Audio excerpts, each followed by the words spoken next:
प्रिय मित्रों, आज हम एक और नए वीडियो को लेकर आए हैं जिसमें हम श्रीमद् भगवद गीता के तीसरे अध्याय को सुनेंगे।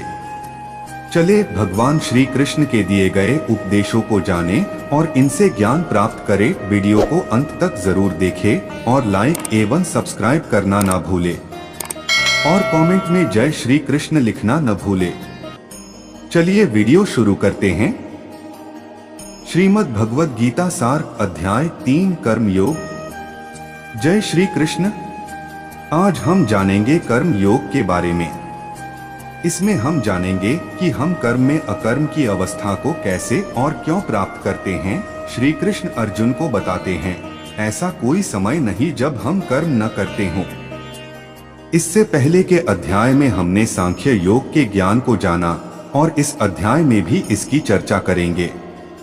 सांख्य योग में अर्जुन आत्मज्ञान को प्राप्त करते हैं, जिससे अर्जुन कर्म और संन्यास में उलझ जाते हैं और भगवान से पूछते हैं कि कर्म और संन्यास में क्या श्रेष्ठ है, क्योंकि वो भयंकर युद्ध के कर्म से बचना चाहते हैं और वो समझते हैं कि युद्ध करने से पापी हो जाएंगे, इसलिए वो संन्यास को बेहतर समझते हैं।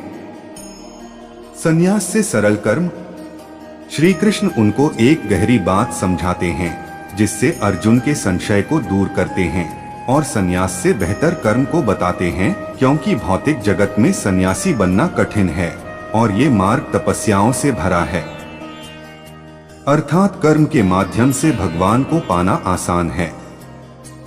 भगवान अब कर्म योग के बारे में बताना शुरू करते हैं।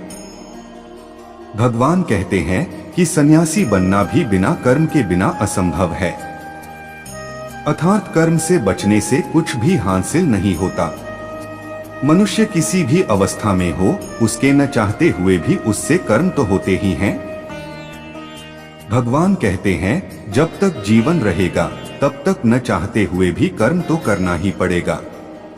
अर्जुन को समझाते हुए बताते हैं कि हर पल कर्म होना ही है, तो क्यों न वो कर्म उसके विषय में जानकर किया जाए, क्योंकि उचित कर्म ही कर्म के बंधन से मुक्त कराता है।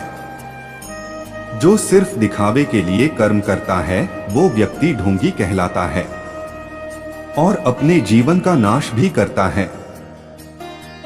इसे एक उदाहरण से समझते हैं।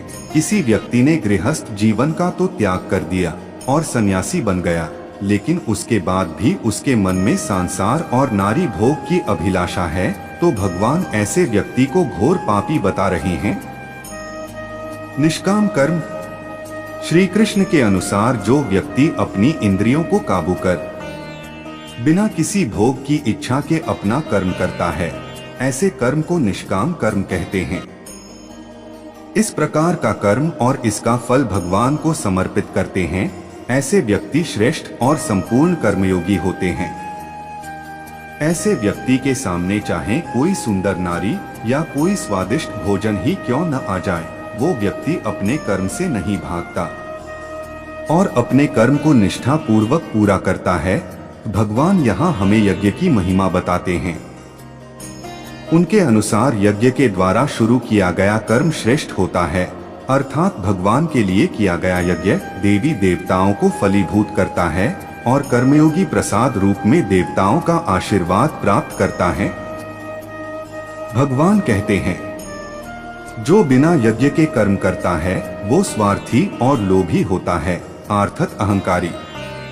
वैसे तो यज्ञ वेदों में बताई विधि द्वारा करना श्रेष्ठ होता है, लेकिन इस कलयुग में इस विधि से हर समय यज्ञ करना आसान नहीं है। तो कलयुग में श्री तुलसीदास जी के अनुसार अर्थात भगवान नाम जप करने मात्र से ही मोक्ष की प्राप्ति होती है, या यूं कहें इतना करना ही संपूर्ण यज्ञ के बराबर है। श्री कृष्ण अनुसार जो सृष्टि के नियम से नहीं चलता वो व्यर्थ ही जीता है।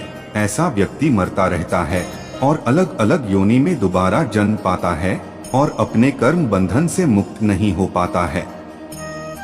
इसलिए मनुष्य को आत्मज्ञान को जानकर मोक्ष प्राप्ति के लिए अर्थात कर्म बंधन से मुक्त होने के लिए जन कल्याण के कर्म भी करने चाहिए।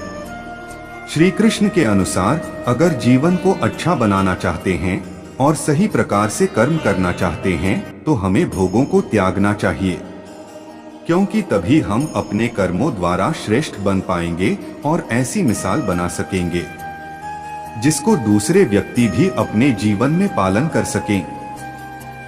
यहाँ भगवान अर्जुन को स्वयं अपना उदाहरण देते हैं और कहते हैं कि मैं तीनों लोकों का स्वामी हूँ। मैं जो चाहूँ वो पा सकता हूँ, लेकिन मैं फिर भी धरती पर हर युग में प्रकट होकर कर्म करता हूँ, जैसे मैं इस समय तेरा सारथी बनकर साथ हूँ। अगर मैं ही कर्म न करूँ तो धरती पर सब नष्ट और अनर्थ हो जाएगा। चेतावनी।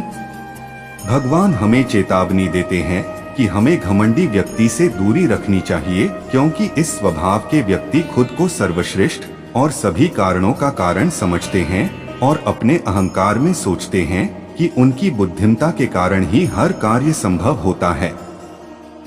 ऐसे अहंकारी व्यक्ति को श्री कृष्ण मूर्ख और ढोंगी बताते हैं और कहते हैं कि ऐसे व्यक्ति दूसरे के नुकसान में भी अपने फायदे देखते हैं। इसलिए हमें इस प्रकार के लोगों से दूरी रखनी चाहिए। इसके साथ ही अपने मन के क्रोध, लाभ और अहंकार पर भी नियंत्रण रखना चाहिए। कर्म में अकर्म और संपूर्ण कर्म योग का सार। भगवान कर्म में अकर्म की स्थिति को बताते हैं। अगर इसे एक शब्द में समझाएं तो इसका अर्थ है कृष्ण समर्पणस्तु, अर्थात अपने कर्म को और उसके फल को भगवान को सौंपना अकर्म कहलाता है। अकर्म कर्म की वो अवस्था है जिसमें भगवान भक्त से प्रसन्न होकर उसके जीवन के जाने अनजाने में किए पापों को नष्ट करते हैं और भक्त के हित के अनुसार फल प्रदान करते हैं। तो दोस्तों, हम इस व्याख्या को कृष्ण समर्पण में आप तक ला रहे हैं। मित्रों, अगले अध्याय को सुनने के लिए हमारे चैनल को अवश्य सब्सक्राइब करें, ताकि जब हम अगला अध्याय अपलोड करें तो वह आप तक पहुंच जाए। वीडियो अच्छी लगी हो तो लाइक करें, अपने दोस्तों के साथ जरूर शेयर करें और कमेंट में जय श्री कृष्ण लिखें। धन्यवाद।